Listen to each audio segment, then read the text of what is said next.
Alain, propos d'un Normand. Le pharisien. Le menteur, l'hypocrite, le vaniteux, le glorieux, le matamore, tous personnages de comédie, sont dépassés de loin par le pharisien. Le pharisien est esquissé dans l'Évangile plus d'une fois.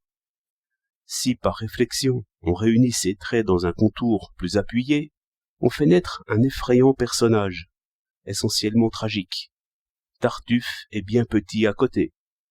Le pharisien est un homme qui croit en Dieu, et qui croit que Dieu est content de lui. Les fameux bandits, qui ne sont pas près d'être oubliés, ne croyaient à rien du tout. Encore pourrait-on dire qu'ils croyaient au courage. Aucun d'eux ne se serait pardonné s'il avait hésité devant l'action difficile. Et pourtant, selon les principes qu'ils voulaient affirmer, il n'y a point de courage, il n'y a que des forces. La fuite et la peur sont naturelles dès qu'elles se produisent, comme l'audace et la volonté. Ceux auxquels je pense étaient de vrais anarchistes, hommes en qui la grandeur humaine est aisément reconnue. Ici, le jugement populaire n'hésite pas, et voilà au fond pourquoi on sera toujours indulgent aux grands conquérants. Le courage fait tout passer. Que le lecteur essaie donc de faire revivre Bonneau et ses compagnons. Je rappelle ici leurs exploits et leurs écrits pour faire voir qu'il est rare qu'on ne croie à rien. Et tout homme qui se compare à un homme idéal, par exemple savant, tempérant, courageux, juste, se trouve aussitôt bien petit. Mais le pharisien fait voir cette union incroyable de la religion ingénue et de l'admiration de soi. Il se veut savant et il se croit assez savant. Il honore réellement le courage et il se croit courageux.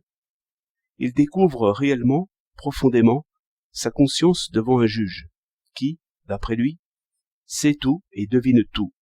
Et il prie ainsi. « Seigneur, n'es-tu pas content de moi?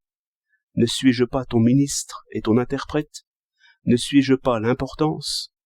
Fais donc marcher ton tonnerre et pulvérise ces gens de rien, car mon importance est la tienne. » Je ne sais si un tel monstre existe. Quelquefois, on est amené à penser qu'il existe au moins par moment. Les flatteries, les acclamations ont tant de force. On a souvent mal compris l'humilité évangélique. Ce n'est sans doute au fond que la volonté de n'être jamais ce monstre-là. Les forces de persécution ne s'expliquent guère par la méchanceté seule. Jésus en prison n'était pas bien redoutable, ni Jeanne d'Arc à la tour. Des politiques auraient oublié. Mais supposez le pharisien et son importance. On comprend la croix et le bûcher. Qui offense le pharisien offense Dieu. Seigneur, tu es juste. Tu connais mon esprit et mon cœur. Tu n'aurais pas éclairé ce pauvre charpentier et cette pauvre bergère. La lumière morale, c'est moi qui l'ai. La lumière politique, c'est moi qui l'ai. Toute perfection agit par moi et par toute la hiérarchie, et par tous ceux qui la reconnaissent. C'est pourquoi je n'ai pas le droit de pardonner. Ainsi sera brûlé, jeté au vent, solennellement maudit, effacé de la terre, tout miracle qui n'aura pas suivi la voie hiérarchique. Ainsi, l'âme bureaucratique s'est élevée 2 fois jusqu'au sublime qui lui est propre. 2 fois, les pharisiens ont cru tout à fait en eux-mêmes. Dans le train ordinaire de l'histoire, ils n'ont que des mouvements d'humeur, quelquefois éloquents. Mais leur voix tremble. Je reconnais mieux l'homme. C'est un beau drame que le drame de l'avare, lorsqu'il vient à craindre sa propre générosité. C'est ainsi que le pharisien a peur du mouvement d'ascension qu'il sent en lui. Bref, il est difficile de vivre avec les sentiments religieux.